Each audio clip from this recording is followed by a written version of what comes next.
दोस्तों अगर आप भी रोहित शर्मा, MS धोनी और विराट कोहली को बेहतरीन खिलाड़ी समझते हैं तो वीडियो को लाइक करना बिल्कुल नहीं भूलिएगा। दोस्तों रोहित शर्मा के तूफान के बाद विराट कोहली ने KL राहुल के साथ और सूर्य कुमार यादव साथ ही जड्डू की धाकड़ बल्लेबाजी के दम पर कैसे मुकाबले को जिताकर इतिहास को बदल कर रख दिया।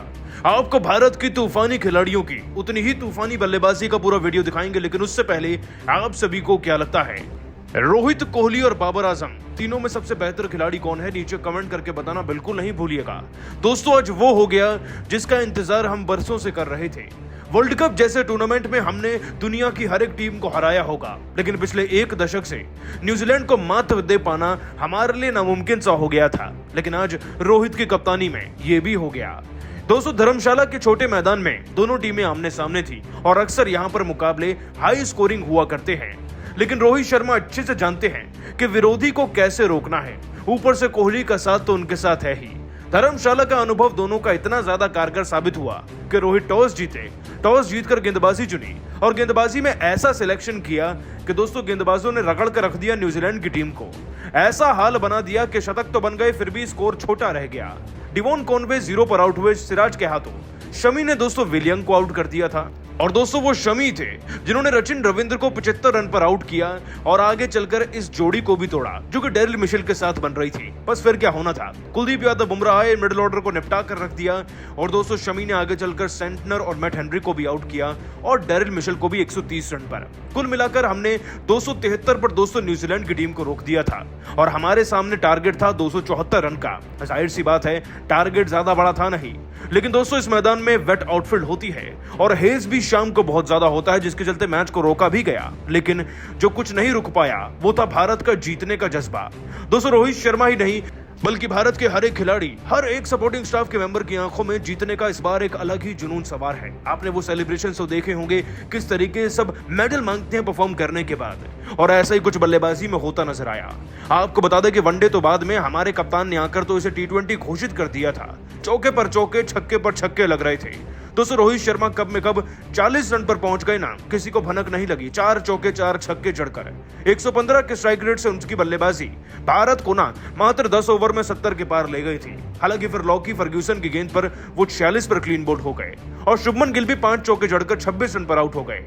लेकिन दोस्तों मैदान में अय्यर ने आकर कोहराम मचा दिया। फिर 9 गेंदों में 5 चौके जड़ डाले जनाब ने और बना डाले पूरे 21 रन, वो भी 9 गेंदों के अंदर। दोस्तों उनकी पारी देखकर ना न्यूजीलैंड की टीम के कीवियों की हवाइयां उड़ गई थी। अब मेंटली तो न्यूजीलैंड की टीम वैसे ही हार गई थी, लेकिन अय्यर आउट हुए तो क्या हुआ। हमारे पास दोस्तों विराट कोहली थे, KL राहुल और ये कम पड़ जाएं तो रविंद्र जडेजा भी तो थे और सूर्य कुमार यादव को कोई कैसे भुला सकता है। इतने स्ट्रॉन्ग बल्लेबाजी लाइनअप के साथ भी दोस्तों हमें 25 ओवर में 127 रन चाहिए थे, जिसके बाद गाड़ी को छठे गियर में लगाते हुए विराट कोहली और KL राहुल ने सबसे पहले बहुत ही अच्छी साझेदारी बनाई और फिर तेज तर्रार पारी खेलकर भारत को जीत की पटरी पर उतार ही दिया। दोस्तों हम इस मैच को एक बड़े अंतर से जीते हैं और ये मैच के जीत का कारण शमी तो है ही, साथ ही विराट, रोहित, KL राहुल, सूर्या, जड्डू से लेकर श्रेयस अय्यर हर एक बल्लेबाज इस जीत का बराबर का हकदार है। ये जीत नहीं अपने आप में बहुत बड़ा पैगाम है हर एक उस टीम को जो वर्ल्ड कप जीतने का ख्वाब देख रही है। एक दशक के बाद दोस्तों हमने न्यूजीलैंड को हराया है और आज कहना पड़ेगा कि 2019 में जब धोनी आउट हुए थे उसका बदला भी पूरा हो गया। फिलहाल भारत की इस खतरनाक जीत को और उनके एग्रेशन को और सभी खिलाड़ियों की परफॉर्मेंस को भी आप 10 में से कितने नंबर देंगे नीचे कमेंट करके जरूर बताइए। दोस्तों 95 रन जड़कर एक हारा हुआ मैच जिताकर विराट कोहली अपना शतक पूरा ना होने पर और MS धोनी पर भावुक होकर कुछ ऐसा कह गए ना कि सुनकर शायद आपके दिल में इज्जत उनके लिए 10 गुना हो जाएगी। विराट ने जीत के बाद भावुक होकर क्या कहा उनके बयान का वीडियो आपको दिखाएंगे, लेकिन उससे पहले आप सभी को क्या लगता है विराट कोहली और बाबर आजम में बेहतर कौन है? नीचे कमेंट करना नहीं भूलिएगा। दोस्तों वर्ल्ड कप 2023 का ये बेहद ही अनोखा मुकाबला भारत और न्यूजीलैंड की टीम के बीच में धर्मशाला के मैदान में खेला गया और न्यूजीलैंड की टीम तो दोस्तों हम सभी जानते हैं कि लगातार इस विश्व कप में जीतती आ रही है और वैसा ही कुछ भारतीय टीम ने भी किया है, लेकिन हम 20 साल से वर्ल्ड कप में नहीं जीत रहे, इसलिए ये मुकाबला हमारे लिए ज्यादा खास था जीतना।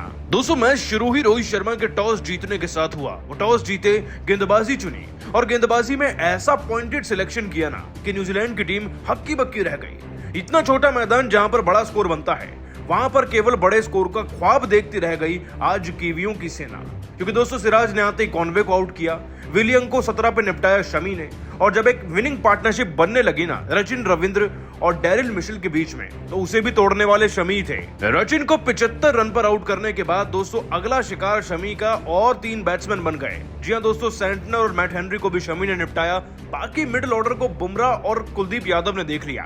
बाकी खिलाड़ियों के आंकड़े आपको क्या बताएं, सचिन रविंद्र 75 तो वहीं डेरिल मिशेल 130 बना गए, लेकिन क्योंकि शमी के चलते बाकी खिलाड़ियों के विकेट सही स्कोर पर मिल गए थे, तो हमने न्यूजीलैंड की टीम पर पूर्ण विराम लगा दिया 273 पर और टारगेट था 274 का।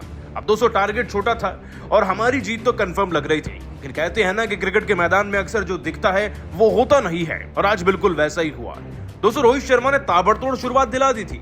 4 चौके 4 छक्के जड़कर 46 रन बना दिए थे, लेकिन उसके बाद वो आउट हुए और गिल भी 26 पर निपट गए। तब भी लगा कि बल्लेबाजी क्रम तो बहुत पड़ा है, आसानी से जीत जाएंगे।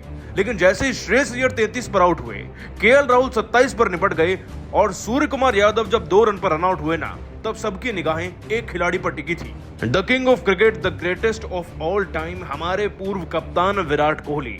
दोस्तों फिनिश करना हो तो विराट कोहली पर ही सारी जिम्मेदारी आती है और वो इसे निभाते भी हैं। देखिए विराट कोहली 71 रन बना चुके थे, उधर जड्डू भी उनका भरपूर साथ दे रहे थे। उनकी 7 चौके 1 छक्के वाली पारी ने भारत की आस को संभाले हुए था और 62 गेंदों में अब हमें 50 रन चाहिए थे। कहने को तो ये 5-6 ओवर का ही मुकाबला बचा था, लेकिन हम इसे जीत तभी पाते जब विराट कोहली फिनिश करते। और दोस्तों फिर विराट कोहली ने वही किया जो आप एक किंग से एक्सपेक्ट करते हैं। विराट कोहली ने जड्डू के साथ मिलकर जीत का रास्ता बनाया। ना सिर्फ दोस्तों अपनी शतकीय पारी की तरफ आगे बढ़ते चले गए विराट कोहली, बल्कि टीम के साहस को बढ़ाकर वो स्कोर को इतना कम कर चुके थे कि भारत की जीत अब निश्चित हो चुकी थी। दोस्तों देखते देखते जड्डू 35 पर पहुंचे और 95 गेंदों में विराट कोहली 82 पर। और फिर आया दोस्तों ट्रेंट बोल्ट का ओवर। कोहली ने चौका छक्का जड़कर अपने आप को 93 पर ला दिया था। और दोस्तों मोमेंट तो तब हुआ जब विराट कोहली 95 पर पहुंच गए। देश का बच्चा उस वक्त पर चाह रहा था कि कैसे भी करके कोहली का शतक हो जाए, लेकिन मैट हेनरी के ओवर की चौथी गेंद एक मनहूस गेंद में तब्दील हुई और विराट 95 पर आउट हो गए। लेकिन दोस्तों ये पारी किसी शतक से कम नहीं थी हमारे लिए। विराट भले ही इस मैच में 95 पर आउट हुए, लेकिन भारत को जिताने वाले हीरो वही हैं। और दोस्तों जीत के बाद भी ना विराट कोहली ने जब बयान दिया तो अपने शतक का जिक्र ना करते हुए, उसकी परवाह ना करते हुए उन्होंने जीत किसको समर्पित करी और क्या कहा वो सुनकर आप खुश हो जाएंगे। आपको बता दें कि विराट ने अपने बयान में कहा, ये जीत वाकई में अद्भुत है। न्यूजीलैंड से वैसे तो बहुत मैचेस और सीरीज जीते हैं, लेकिन विश्व कप में जीतना बाकी था।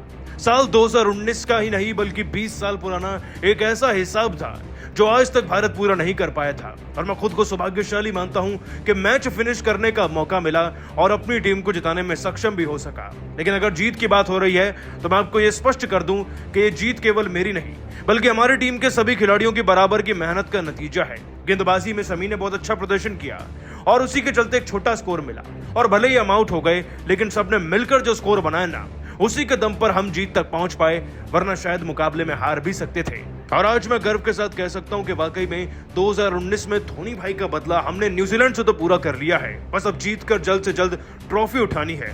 दोस्तों इसके बाद जब विराट से उनके 95 पर आउट होने पर पूछा गया और उनका शतक नहीं पूरा होने पर, तो विराट ने हंसकर कहा, एक खिलाड़ी के लिए मैदान में उसका शतक नहीं बल्कि देश महत्व रखता है। अगर शतक पूरा नहीं हुआ तो क्या हुआ, विश्व कप में अभी और भी बहुत मौके आएंगे, लेकिन देश जीता है, हम जीते हैं, इससे बड़ी बात और कुछ नहीं हो सकती। ये भारतीय फैंस के लिए अब तक का सबसे बड़ा तोहफा है। मुझे पूरी उम्मीद है कि इस बार का वर्ल्ड कप हम ही जीतेंगे। दोस्तों विराट कोहली का यह बयान वाकई में दिल छूने वाला है। विराट का शतक पूरा नहीं हुआ, लेकिन ये 95 रन की पारी हमेशा याद रखी जाएगी, क्योंकि 20 साल के इंतजार के बाद इसी पारी से तो मैच को जीते हैं। लेकिन विराट की पारी, उनके इस बयान को 10 में से आप कितने नंबर देंगे नीचे कमेंट करके जरूर बताइएगा। और 220 साल के बाद भारत से वर्ल्ड कप में हारने के बाद आखिरकार रो पड़े केन विलियमसन, लेकिन जाते जाते ये रोहित से लेकर भारत देश के लिए, भारतीय फैंस के लिए अपने दिल से कुछ ऐसा कह गए ना कि सुनकर शायद आप भी इन्हें सलाम कर जाएंगे। आखिरकार क्या बोल गए केन विलियमसन भावुक होकर, ऐसा भी इनके बयान का फुल वीडियो आपको दिखाने जा रहे हैं। लेकिन उससे पहले आप सभी को क्या लगता है, बाबर आजम, केन विलियमसन और रोहित शर्मा, तीनों में सबसे बेहतरीन कैप्टन कौन है? नीचे कमेंट करके हमें बताना बिल्कुल नहीं भूलिएगा।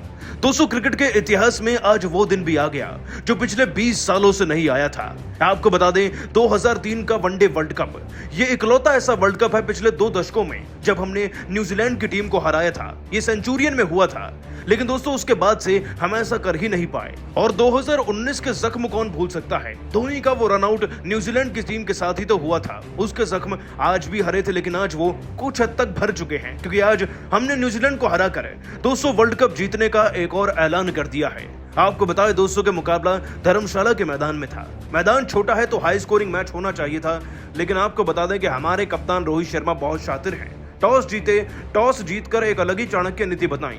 उन्होंने गेंदबाजों को इस तरीके से डिप्लॉय किया कि न्यूजीलैंड की टीम इससे पहले कि हमारे गेंदबाजों को समझ भी पाती, उनके विकेट्स गिरने शुरू हो गए थे। और जब एक टीम के पावर प्ले में विकेट्स गिरते हैं तो प्रेशर बढ़ता है। डिवॉन कॉनवे 0 पर सिराज के हत्थे चढ़ गए। विलियम को शमी ने 17 रन पर निपटा दिया। हाँ, बीच में एक पार्टनरशिप और रचिन रविंद्र की, लेकिन 75 पर जैसे ही शमी ने रविंद्र का घमंड तोड़ा ना, उसके बाद तो दोस्तों न्यूजीलैंड की टीम ताश के पत्तों की तरह पानी में बह गई। आपको बता दें दोस्तों के कुलदीप यादव बुमराह ने मिडिल ऑर्डर को निपटा दिया और शमी अपना 5 विकेट हॉल कंप्लीट कर गए, जिसमें उन्होंने रविंद्र के साथ साथ डेरिल मिशेल को भी आउट किया। तो बॉलिंग में तो 10 में से 10 मार्क्स शमी को।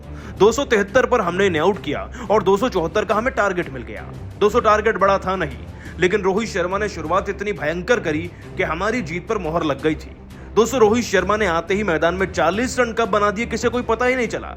4 चौके 4 छक्के जड़कर शर्मा जी के लड़के ने जीत पर मोहर लगाई अपने बल्ले से। उनकी 46 रन की पारी जीत की गुहार लगा रही थी चिल्ला चिल्ला कर। और दोस्तों शुभमन गिल भी 26 रन बना गए।